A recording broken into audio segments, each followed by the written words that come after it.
लोकात्मा news channel मध्ये आपले हार्दिक स्वागत। बातमी आहे जालनातून जामवाडी शिवारात एका तरुणाचा मृतदेह आढळला। जालना जिल्ह्यातून एक धक्कादायक घटना समोर आली आहे। जामवाडी शिवारात एका तरुणाचा मृतदेह आढळून आला असून ही हत्या असल्याचा पोलिसांचा प्राथमिक संशय आहे। नरेश उर्फ बंटी रंजवे, वय 30 वर्षे, रा कन्हैयानगर, जालना असं हत्या झालेल्या तरुणाचं नाव आहे। जालना देऊळगावराजा रोडवरील एका पेट्रोल पंपाजवळ बंटी रंजवे याचा मृतदेह सापडला। या घटनेची माहिती मिळताच जालना तालुका पोलीस स्टेशन, LCB टीम आणि फॉरेन्सिक ची टीम घटनास्थळी दाखल झाली। पोलिसांनी परिसर सील करून तपास सुरू केला आहे। मृतदेहाची प्राथमिक पाहणी करताना त्याच्या शरीरावर मारहाणीच्या खुणा आढळून आल्या असून ही हत्या इतरत्र करून मृतदेह येथे आणून टाकल्याचा पोलिसांना संशय आहे।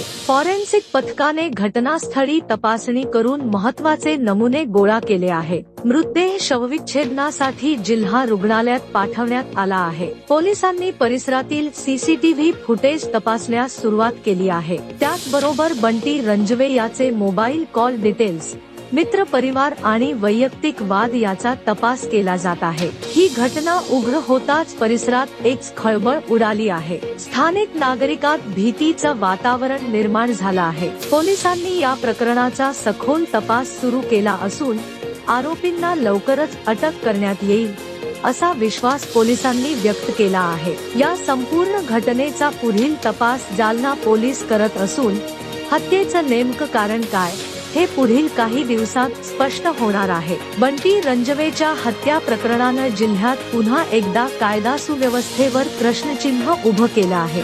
जामवाडी शिवारात आज सकाळी एक मृतदेह आढळून आलेला आहे।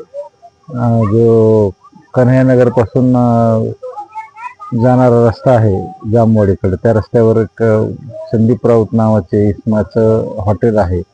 त्या हॉटेलच्या मागच्या बाजूला शेत शिवारामध्ये नरेश उर्फ बंटी रंजवे हा याचा मृतदेह आढळून आलेला आहे। त्याची ओळख पटलेली आहे आणि आता आम्ही घटनास्थळाकडे पंचनामा कारवाई आणि गुन्हा दाखल करण्याची कारवाई करत आहोत। या प्रकरणामध्ये पोलीस स्टेशन तालुका जालनाचे PI सुरेश सोनवणे त्यांच्या स्टाफसह आलेले आहेत। मी स्वतः इथे आहे आणि आमचे स्थानिक गुन्हे शाखेचे पंकज जाधव PI त्यांच्या टीमसह आलेले आहेत आणि त्यांची टीम एक आरोपीच्या शोधार्थ रवाना झालेली आहे।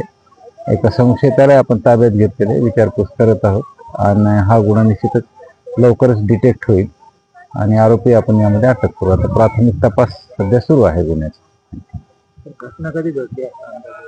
घटना एकूणच माहिती घटनाक्रमाची घेतली असता घटना संध्याकाळी रात्री उशिराच्या दरम्यान घडलेली असावी असं वाटतं एकूणच, आणि सकाळी 9, 9:15 दरम्यान आम्हाला त्याची माहिती मिळालेली आहे। कारण वगैरे नाही, अजून आरोपी मिळाल्यानंतर पुढचा तपास झाल्यानंतरच बाकी निष्पन्न होतील गोष्टी। एका संशयिताला आम्ही ताब्यात घेतलेला आहे आणि त्याचा तपास चालू आहे। लोकात्मा न्यूज चॅनल साठी प्रतिनिधी तरंग कांबळे, जालना।